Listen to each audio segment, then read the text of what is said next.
Welcome back to the channel, everyone, and our next movie review. And this will be a spoiler-free review, so any plot points I talk about will be common knowledge, or at least I think they will be. And with that, let's begin. Furiosa, a Mad Max saga, is the prequel to 2016's Best Picture winner, Fury Road. Starring Anya Taylor-Joy as the younger Furiosa and Chris Hemsworth as the main antagonist, Dementus, this is George Miller's attempt to tell the tale of Furiosa from her life as a child, just up to the events of 2016's Fury Road. Now, I've never been the biggest Mad Max fan in the world. Sure, I think they're a fine set of films, but they were never a go-to staple of my movie diet. And sure, I really enjoyed Fury Road about a decade ago. I thought it was visually groundbreaking and gave us some excellent performances from Hardy and Charlize Theron, but I was never on the list of people who thought it should have walked away with the Oscar for Best Picture. I personally thought Spotlight was the better movie that year, so I was not sure how I would feel about the prequel to Fury Road, or even what to expect. And I can sum up my review with this. I believe Furiosa is a better film than Fury Road in a lot of ways. I'm not saying Fury Road is not a great film, but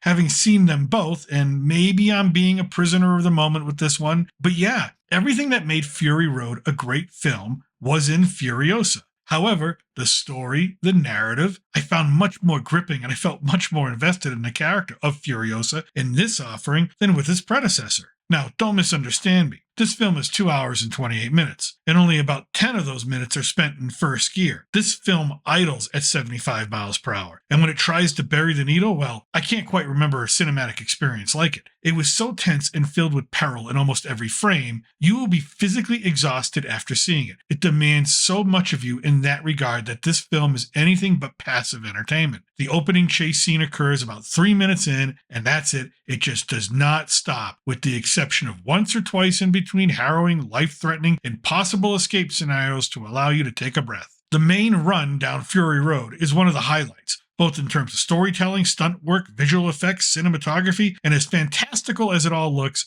it is typical of every other high-voltage scene in a film, meticulously laid out and executed. And unlike a lot of mindless action films, the action here is actually a plot device, helping to develop our characters and push the story forward. It's actually purposeful. Whereas Fury Road was very linear and more focused on the spectacle than the depth of its characters, Furiosa finds this great balance.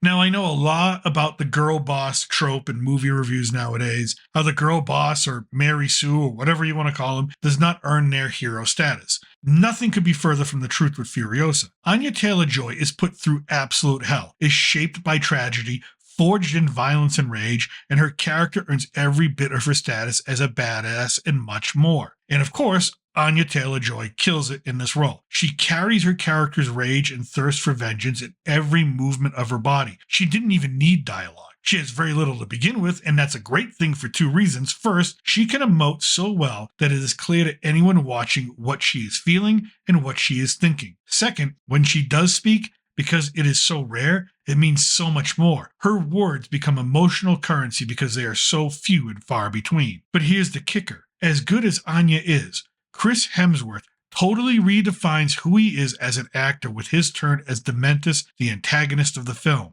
Hemsworth should be nominated for an Oscar. His performance is so menacing, so unnerving, so unpredictable. His presence and delivery on screen draw all attention to him. And when the credits rolled, my first thought was, wow, what a great film. And my second thought was, Chris Hemsworth should be nominated in 2025. Like RDJ before him, this singular performance elevated him out of the comic book world and into more meaningful and challenging roles. With how good he is as Dementus, I may even be disappointed if he ever goes back to play Thor in a sixth film. And believe me when I say that this is not a throwaway character villain. Just like Immortal Joe, who returns and has a big role in this film. And Immortal Joe, great villain, iconic in the 21st century, but Hemsworth Dementus has such a wild and turbulent arc from desert leader, almost prophet-like, to that of disjointed and detached megalomaniac that you sometimes miss the guy when he's not on screen. Now, with that, do I have anything negative to say about the film?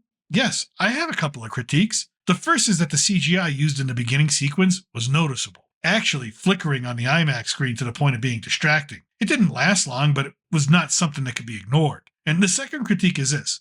Furiosa is the prequel to a film that broke so much new ground in terms of visual effects that you may have the expectation that it does so again. And it does not. It takes advantage of everything that Fury Road created, but there is nothing new or nothing it does better than Fury Road in that particular aspect of filmmaking. And that will be its biggest criticism, I think, amongst the fans of the franchise. But really, that's about all I can think about and about what I did not like about this film. The movie is brutal. You have to be okay with the violence, the blood, the gore, the torture, the medieval nature of apocalyptic society. You have to have a strong stomach for a couple of the visuals, including the end, which may be one of the more disturbing things I've seen in a theater in 20 years. Like I said, no spoilers here, you'll just have to see it for yourself. 2024 has had some real stinkers at the box office, but it has had some great offerings too.